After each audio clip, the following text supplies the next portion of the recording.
Hey everyone, let's jump into our tutorial on if statements in C#. As you can see, I have Visual Studio pulled up here with our boilerplate code.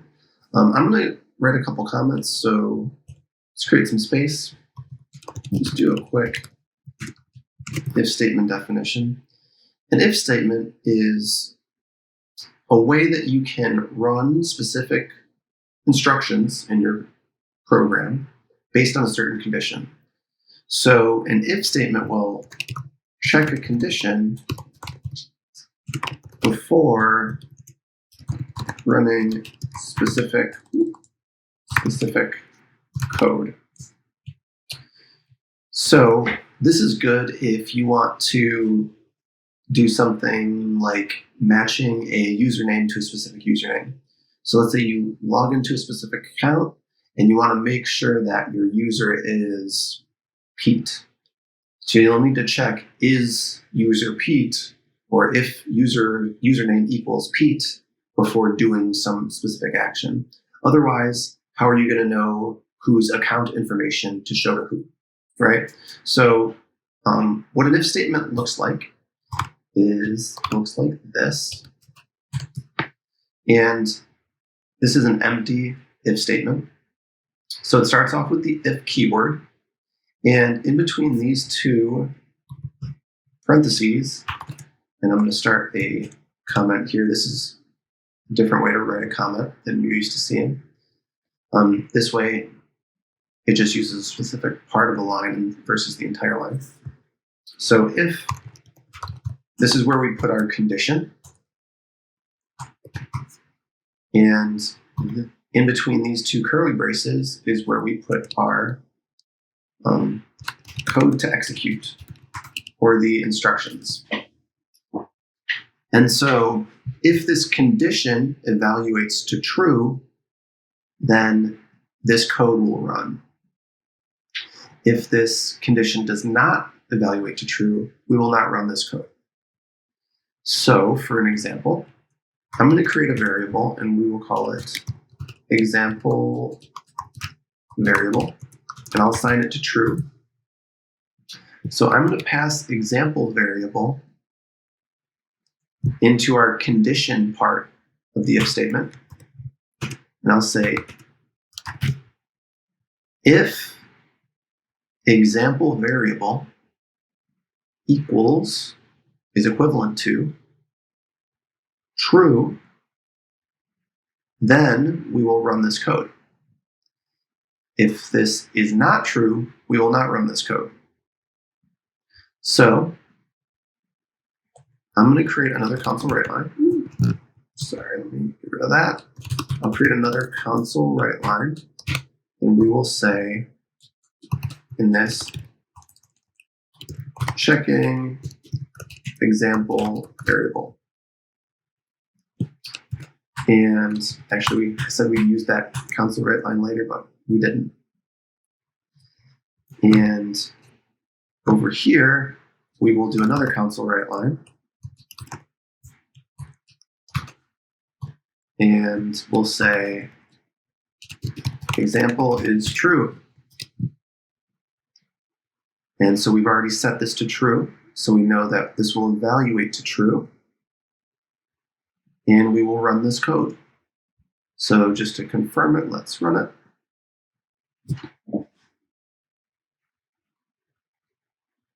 Yes, so checking example variable, example is true.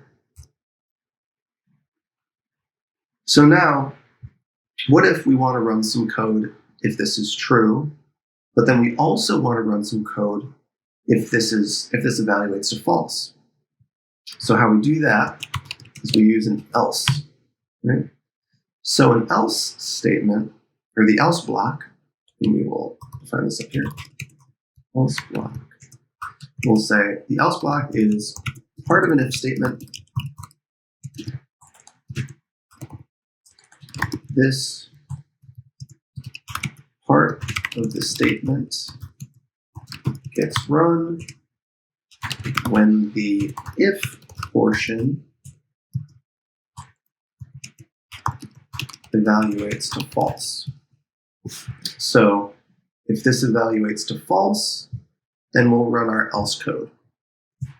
And so in this, I will do console.writeLine.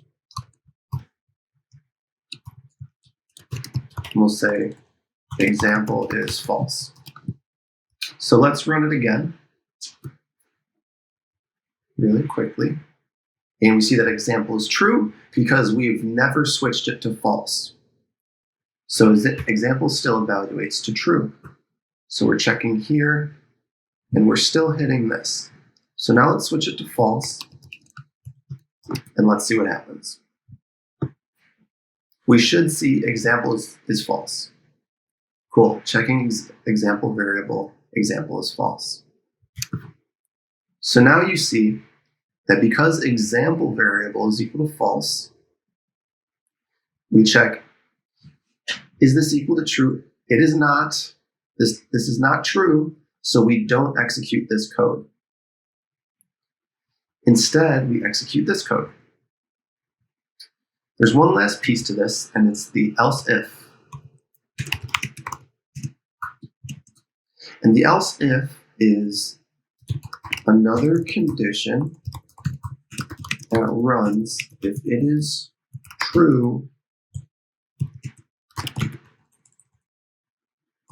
but only if the initial if statement is false first. And I'll say only when the initial if statement is false first because it's a little bit too many ifs. So how that looks is we do else if, and then we write, else if, and then we put in here another condition in the same way that we did in this if statement.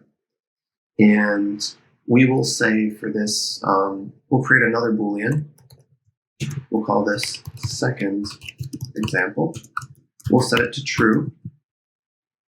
And we'll say if example variable is true, which we know it is not, then we'll go down now to our else if, and we'll say else if second example is true. Then we'll run this code. Console.writeLine, and we'll say second example is true. So what's going to happen is it'll check this condition. If it's true, it'll run this. We know it is not. We know example variable is false. Next, it will check second example.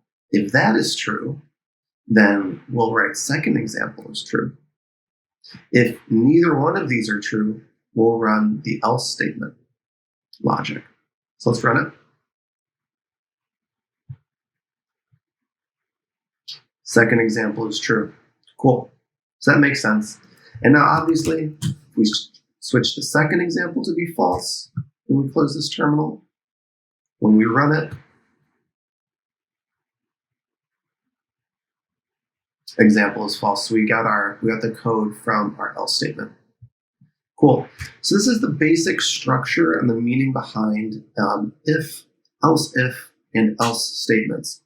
There's one last thing I want to mention, and that's you can only have one if in a chain of these. You can only have one else in the chain, but you can have as many else ifs as you'd like. And of course, you can have multiple ifs next to each other. So I can have another if here, but they won't be chained together in the same way that an else if is. This is your initial sort of breakdown of the structure of if statements. Thanks.